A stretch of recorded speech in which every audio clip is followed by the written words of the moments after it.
Hello and welcome back to Lauren's Legends. Today we are covering a sad and mysterious death of Yin-Lam. The 15-year-old's naked body was floating in the ocean waters off of Milko on September 22, 2019. This has created many wild conspiracy theories and rumors because this happened 3 months into Hong Kong's extreme social unrest. And she happened to be a loud anti-government protester. This case is already strange enough, but when you add in the 16 videos of her on her last night that she is believed to be alive, the whole case is likely to become as haunting to you as much as it is to me. So sit back and hold on tight. Let's get right into it.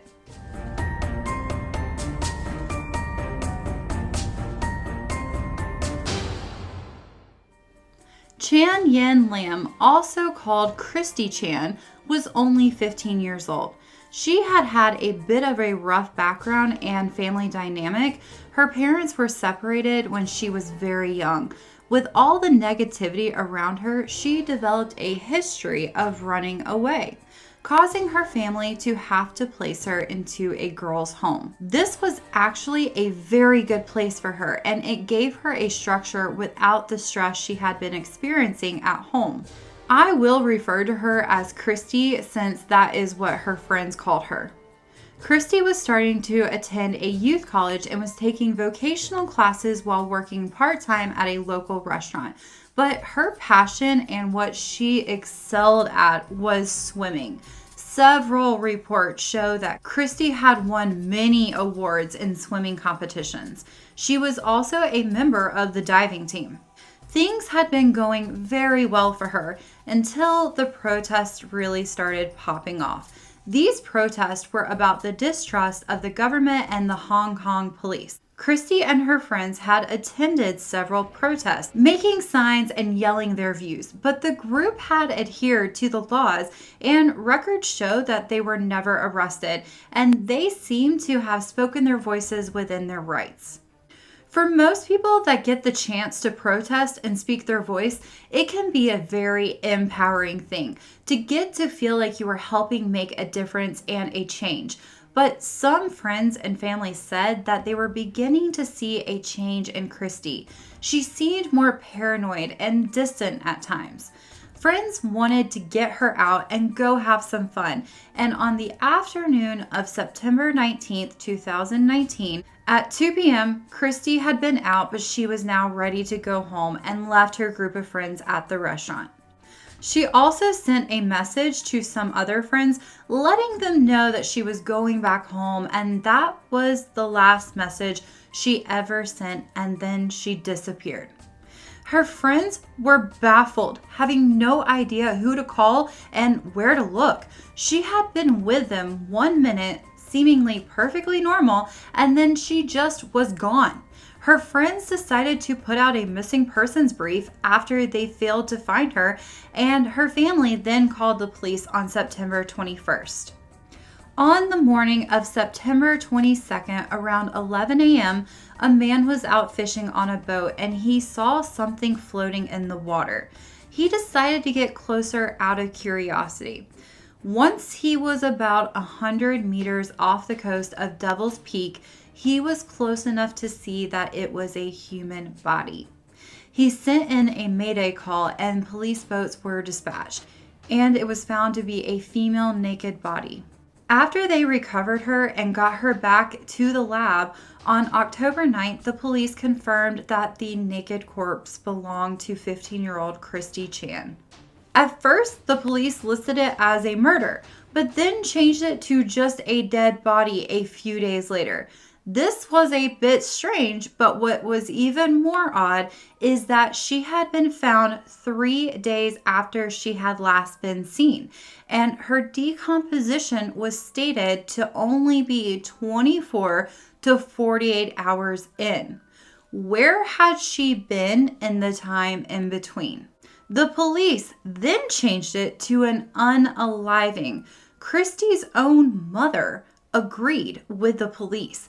This was met with a lot of doubt from the public. After all, Christy was an award-winning swimmer. This was a bizarre way to pick to go.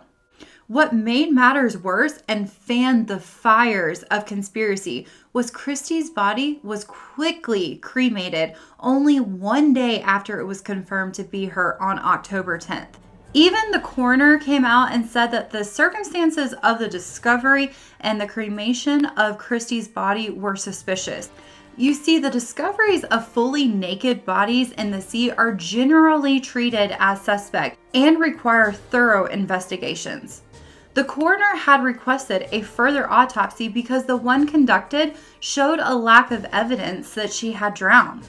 Typical symptoms of drowning, according to him, are frothing from the mouth and nose, water inside the lungs and stomach, as well as swollen air sacs, but the pathologist did not find these in the autopsy. Most of the watery fluid was only found on one side of her lungs, and there was only a little on the other side and in her stomach. That isn't common, obviously, in a drowned victim. But the police turned the coroner down for further testing, prompting a huge drop in trust with the government, and people began to speculate that government officials could have possibly had her removed after participating in the protest and then covered it up. Now, during the time that all of these announcements were going on, there was another frenzy brewing, and that was with the students that were attending the same youth college.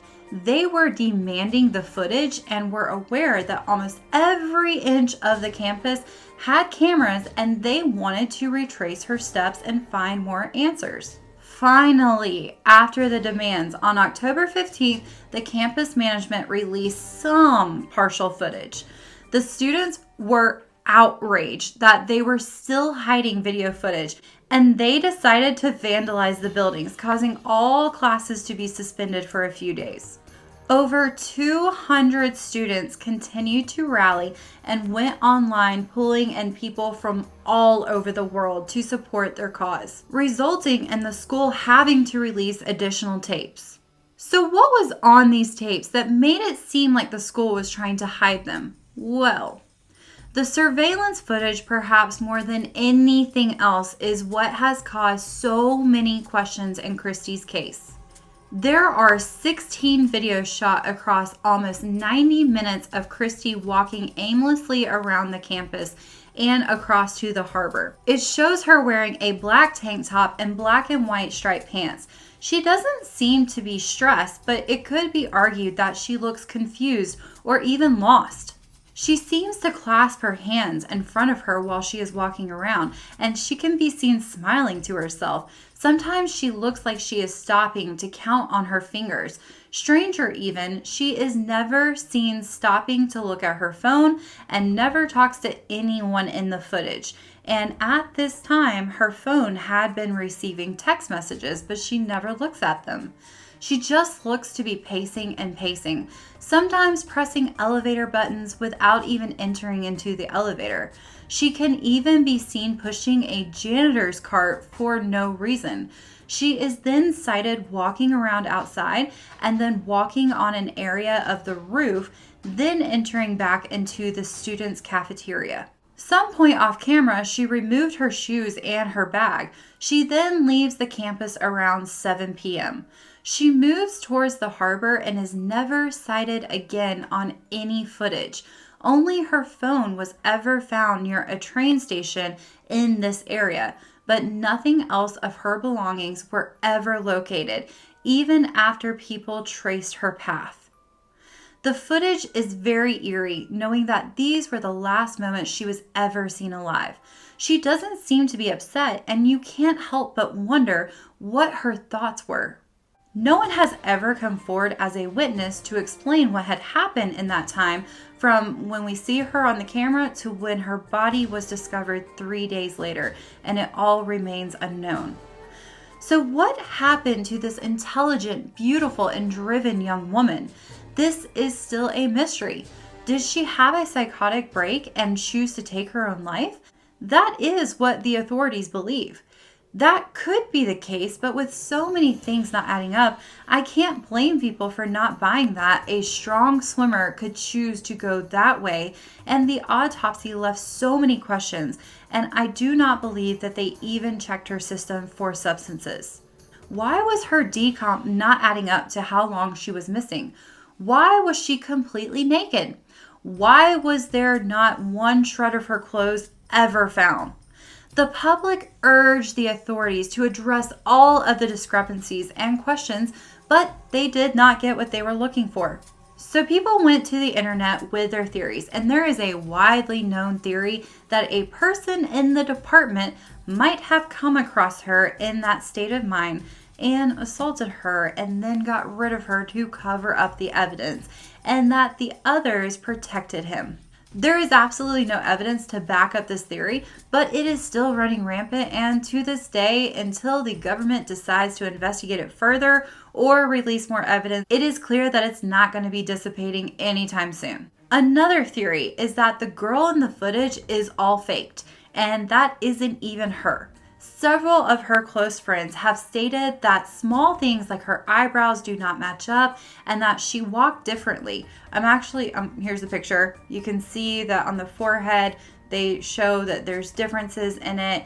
And it is interesting. I don't know. She still looks similar, but anyways, they believe the footage was fake to help the argument that she wasn't thinking clearly.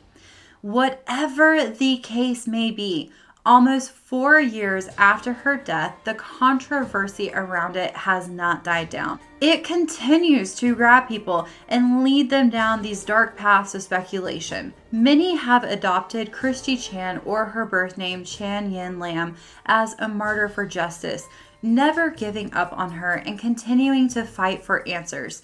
So, what do you think happened to this 15-year-old girl? I still do not know what I think, but at the end of the day, if it was mental illness, I do hope that as a society, we can continue to grow and understand mental illness better and learn how to help people before and not after a tragedy. If it was more and she did meet a horrible fate on that night, I truly hope that the answers will surface and justice will be done for her. Thank you for watching. Please do not forget to like this if you are interested in more videos like this. Please do not forget to comment and let me know what you believed happened. And if you would like to help me out and you haven't already, please subscribe. And with that, I will see you next time.